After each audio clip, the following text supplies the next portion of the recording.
Students, 7th class की book का ये चैप्टर है न्यूट्रिशन इन प्लांट्स। आपकी बुक में किसी और जगह पर भी हो सकता है, ये सीक्वेंस कुछ और हो सकती है।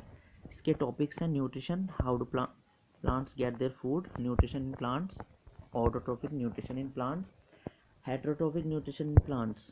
देखिए न्यूट्रिशन क्या होता है, यहाँ से देखिए, यहाँ सेकेंड लाइन में obtaining food and its utilization in the body is called nutrition. Food को ऑब्टेन करना, लेना, और इसका यूज़ कर यूटिलाइजेशन मतलब यूज़ करना, बेनिफिट के लिए यूज़ करना, इसको यूटिलाइजेशन बोलते हैं। सी को न्यूट्रिशन बोलते हैं। अब इसकी डेफिनेशन और भी है, देखिए यहाँ से देख लीजिए। Green plants make their own food, आपने सुना होगा ग्रीन प्लांट्स फोटोसिंथेसिस से अपना फूड बना लेते हैं।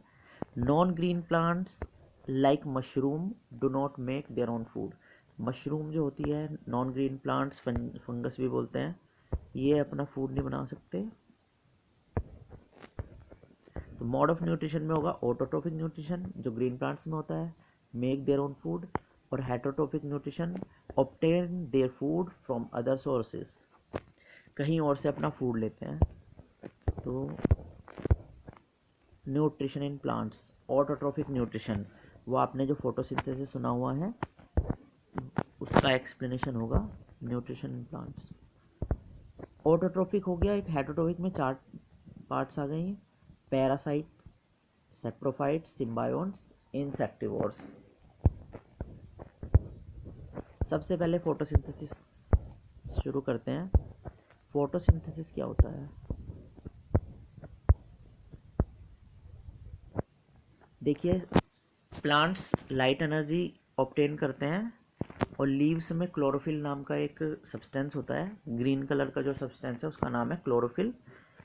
तो वो जो सब्सटेंस है क्लोरोफिल, वो कैप्चर करता है सनलाइट को, और लीव्स में स्टोमेटा के थ्रू कार्बन डाइऑक्साइड अंदर आती है, और रूट्स के थ्रू वाटर एंटर करता है प्लांट्स में, और फिर आकर लीव्स तक आ जाता है अपवर्ड आके। तो वाटर, कार्बन डाइऑक्साइड, क्लोरोफिल और सनलाइट, ये चारों चीज़ों से मिलके ग्लूकोज बनता है। अब ग्लूकोज बाद में स्टार्च में कन्वर्ट हो जाता है। ये दोनों कार्बोहाइड्रेट है, ग्लूकोज भी कार्बोहाइड्रेट है और स्टार्च भी कार्बोहाइड्रेट है। मतलब प्लांट्स कार्बन डाइऑक्साइड वाटर की हेल्प से in presence of sunlight food बनाते हैं, कार्बोहाइड्रेट बनाते हैं, इसी को फोटोसिंथेसिस बोलते हैं।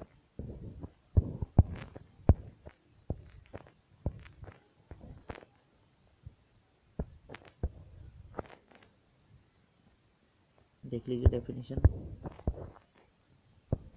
इक्वेशन देख लीजिए। कार्बन डाइऑक्साइड प्लस वाटर, इससे क्या मिला? दोनों चीज़ें देखो एरो के ऊपर लिखी हुई हैं, chlorophyll, sunlight energy. Sugar starch लिखा हुआ है, जो ये नीचे स्टार्च लिखा हुआ है, तो ये स्टार्च का फॉर्मूला नहीं है, ये ग्लूकोज का फॉर्मूला है, C6H12O6। स्टार्च इसीलिए लिखा हुआ है, मैंने अभी आपको बताया था कि पहले ग्लूकोज बनता है और फिर वो बाद में स्टार्च में कन्वर्ट हो जाता है। तो प्लांट्स को प्रोड्यूसर्स भी बोलते हैं क्योंकि ये फूड प्रोड्यूस करते हैं। तो ये इक्वेशन बहुत इंपॉर्टेंट है स्टूडेंट्स।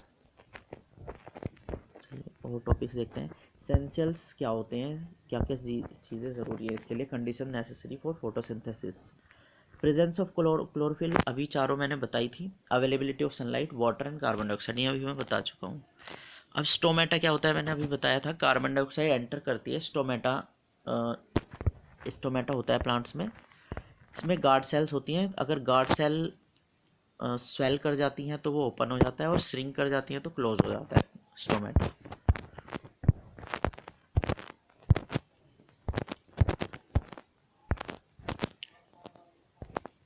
अगले टॉपिक पे चलते हैं, ये अच्छी एक्टिविटी है।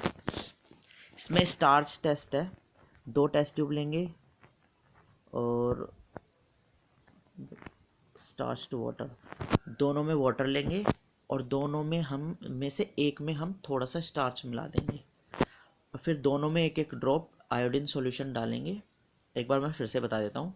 2 टेस्ट ट्यूब लेंगे, दोनों में वाटर लेंगे, उनमें से एक में थोड़ा सा स्टार्च मिला देंगे। अब हम दोनों ही टेस्ट ट्यूब में एक एक ड्रॉप आयोडीन सॉल्यूशन डालेंगे। जिसमें हमने स्टार्च डाला था उसमें उसमें हो जाएगा ब्लू कलर, और जिसमें हमने स्टार्च नहीं डाला था, सिर्फ वाटर डाला था, उसमें येलोइश कलर होगा, जो कि आयोडीन सॉल्यूशन के कलर की वजह से होगा। और उसमें स्टार्च और आयोडीन को मिला के ब्लू कलर हो जाएगा। इसका कंक्लूज़न ये है कि स्टार्च ब्लू हो जाता है जब आयोडीन सॉल्यूशन के कांटेक्ट में आता है। बहुत सारी एक्टिविटी है, बाद में आप पढ़ लेना, आपकी बुक में जो होंगी वो आप पढ़ लेना। अब हेटरोट्रोपिक न्यूट्रिशन है। अब ये तो था ऑटोट्रोपिक न्यूट्रिशन, अब हेटरोट्रोपिक न्यूट्रिशन है। इसमें वो है जो अपना फूड खुद नहीं बनाते, वो सब हेटरोट्रोपिक में आएंगे। इसमें पहला टाइप है पैरासाइट्स। पैरासाइट्स क्या होता है, दूसरे ऑर्गेनिज्म पे पूरी तरह से डिपेंड होते हैं, होस्ट पर डिपेंड होते हैं, उन्हें बोलते हैं पैरासाइट। इसमें ये अमरबेल नाम का प्लांट है, ये दूसरे प्लांट के ऊपर ही होता है और उससे अपना फूड लेता है, जो ये येलो कलर का दिखाया हुआ है इसमें।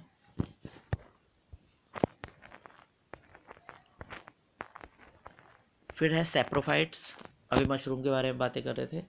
ये अपना फूड खुद नहीं बनाते, लेकिन डेड और डिकेइंग मटेरियल, जैसे किसी ऑर्गेनिज्म की डेथ हो गई है, कोई डिके हो रहा है, ऑर्गेनिक मैटर पड़ा हुआ है, वो डिके हो रहा है, तो वहाँ पर ये मशरूम अपना वहाँ से अपना न्यूट्रिशन लेते हैं, इसलिए इन्हें सेप्रोफाइट्स बोलते हैं। सिम्बायोन्ट्स। देखिए एक बात समझिए, प्लांट्स के लिए नाइट्रोजन बहुत ज़रूरी है। प्लांट्स के लिए नाइट्रोजन बहुत ज़रूरी है, क्योंकि नाइट्रोजन की हेल्प से फिर वो बाद में प्रोटीन बनाते हैं। तो अब यहाँ पर आपको सिम्बायोन्ट्स या सिम्बायोटिक प्लांट्स ऐसे समझ में आ सकता है। राइजोबियम लिखा हुआ है यहाँ पर, एक बैक्टीरिया होता है राइजोबियम नाम का। तो वो जो लेग्यूमिनस प्लांट्स होते हैं, मतलब प्रोटीन बनाने वाले प्लांट्स, जिनमें ज़्यादातर प्रोटीन वाले फूड बनाते हैं, जैसे पल्सेस वाले प्लांट्स होते हैं, तो वो उन्हें लेग्यूमिनस प्लांट्स बोलते हैं। उनकी रूट्स में ये बैक्टीरिया मिलता है राइजोबियम। ये इसका काम है सॉइल में नाइट्रोजन फिक्स करना और रूट्स में नाइट्रोजन फिक्स करना। लाइकेन्स भी सिम्बायोट्स है। सिम्बायोट्स उन्हें बोलते हैं सिम्बायोट्स, सिम्बायोटिक लाइफ। जैसे एल्गी और फंगस एक साथ रहते हैं, और वो एल्गी फंगस को हेल्प करता है और फंगस एल्गी को हेल्प करता है। इन दोनों को कंबाइंड रूप से लाइकेन्स बोलते हैं। समझिए एल्गी फंगस को क्या बेनिफिट देता है। एल्गी फंगस को फूड देता है, और फंगस एल्गी को शेल्टर और मिनरल्स और वाटर, ये सब प्रोवाइड करता है। और दोनों एक साथ मिलके रहते हैं, और रॉक्स पर इनको, बार्क ऑफ ट्रीज पर जो ये स्ट्रक्चर होती है दोनों की कंबाइंड स्ट्रक्चर, इसको लाइकेन्स बोलते हैं। और ये सिम्बायोटिक लाइफ का अच्छा एग्जांपल है। इंसेक्टिवोरस प्लांट्स, ये तो बहुत सारी साइंस के अलावा भी बहुत सारी जीके की बुक्स में पढ़ा दिया जाता है। Venus flytrap, pitcher plant, sundew, ये अपना नाइट्रोजन की रिक्वायरमेंट को पूरी करने के लिए, जैसे मैंने अभी नाइट्रोजन का ही बताया, ये राइजोबियम करता है। तो ये अपनी राइजोबियम, जहाँ पर नाइट्रोजन कम होती है सॉइल में, और ये राइजोबियम नहीं होता, नाइट्रोजन कम होती है, वहाँ पर अपनी नाइट्रोजन रिक्वायरमेंट पूरी करने के लिए कुछ प्लांट्स इंसेक्ट्स को भी इनटेक करते हैं। इनमें से थोड़ी अच्छी खुशबू आती है, तो इंसेक्ट अट्रैक्ट होके, देखिए ये वाला देखिए, इंसेक्ट अट्रैक्ट होके इसके अंदर चला जाएगा, और ये फिर क्लोज हो जाएगा, और उसको ये उसे मार के उससे अपना नाइट्रोजन ले लेगा।